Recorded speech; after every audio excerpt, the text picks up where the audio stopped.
39, a bill to amend and reenact sections 40.1, 55, and other sections of the Code of Virginia relating to employees of local governments, collective bargaining, reported from Labor and Commerce with substitute.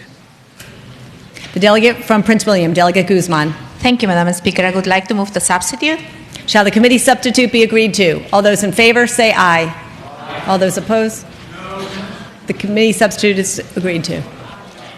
Madam Speaker. Delegate from Scott, Delegate Kilgore. I was wanting to rise before we, I was trying to get up The clerk before will, we adopted the substitute. okay, we will make note of that. We will redo that. Delegate from Scott. Madam Speaker. Delegate, the House will be at ease.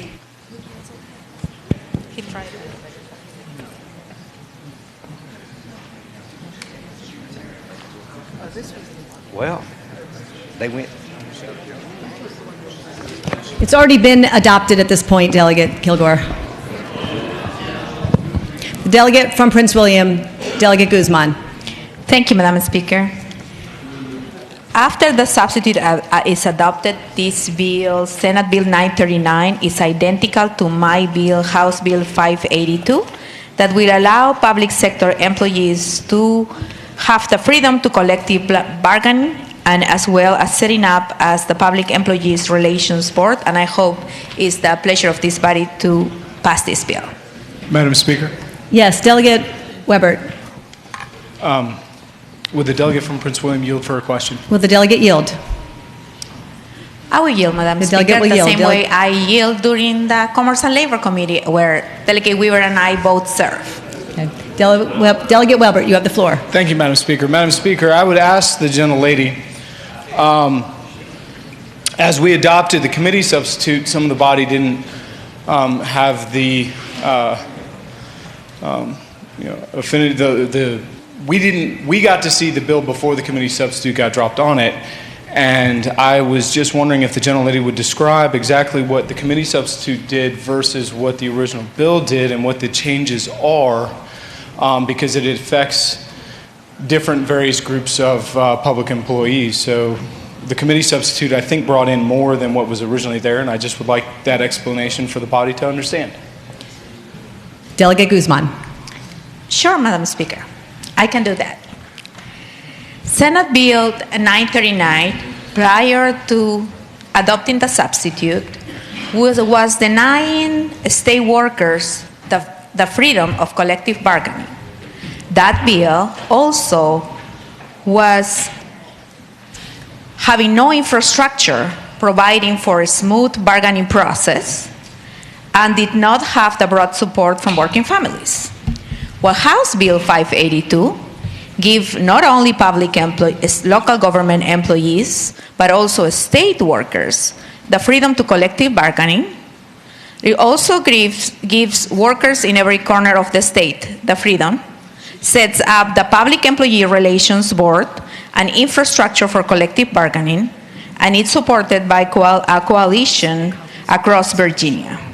The Public Employee Relations Board will consist of 3 members appointed by the governor and approved by the General Assembly, 1 representative of management, 1 representative of labor, and 1 representative of the public. And the Public Employee Relations Board certifies and decertifies unions as bargaining units, Madam Speaker.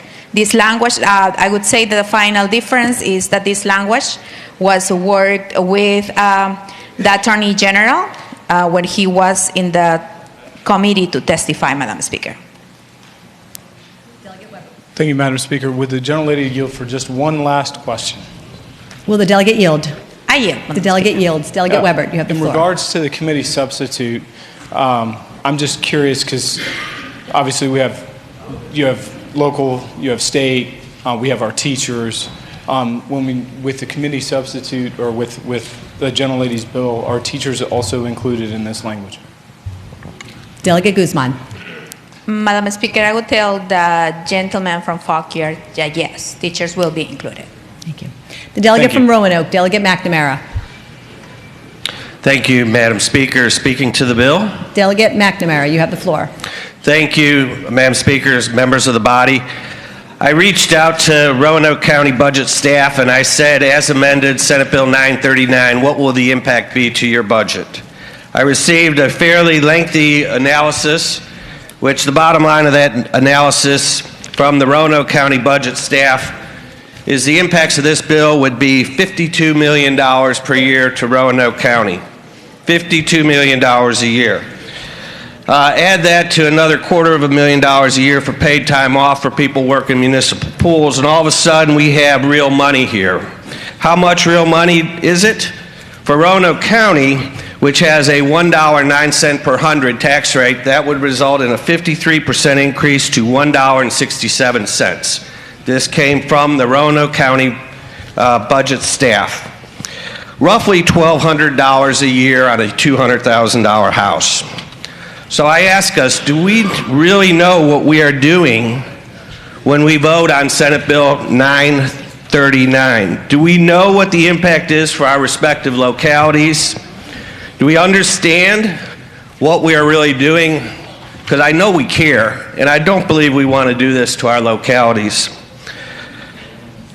Has labor so convinced us that workers are being exploited by these mythical rich business owners and governments?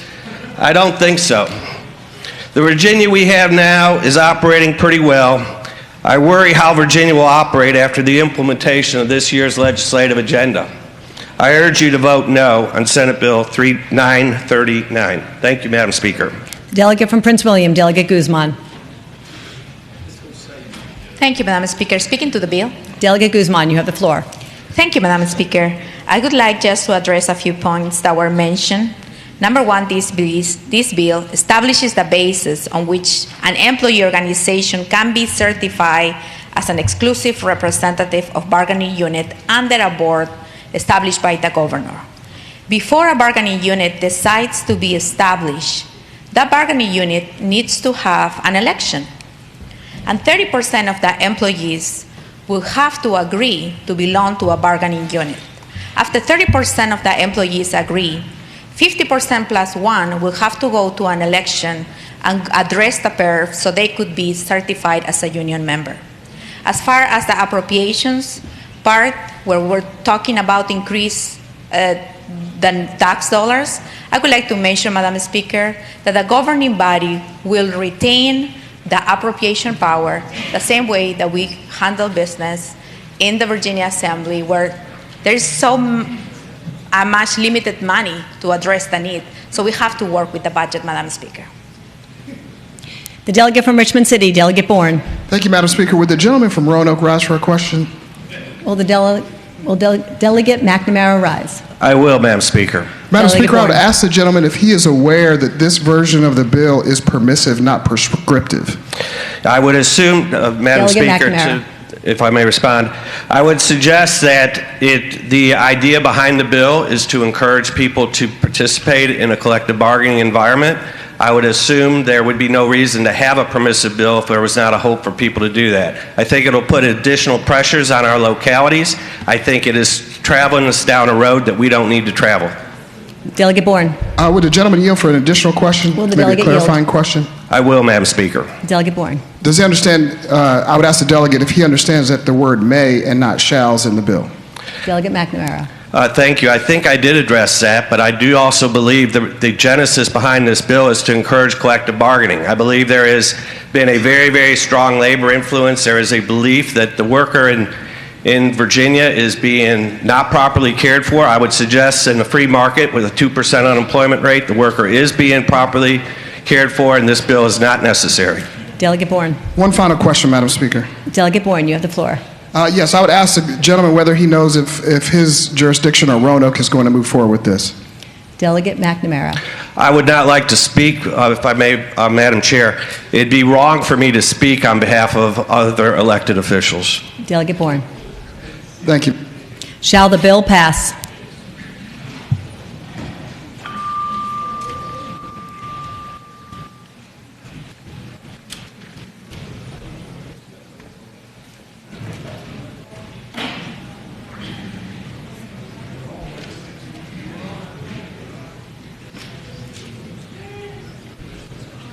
The clerk shall close the roll. Ayes 54, nays 46, abstentions 0. Ayes 54, nays 46, abstentions 0. The bill passes.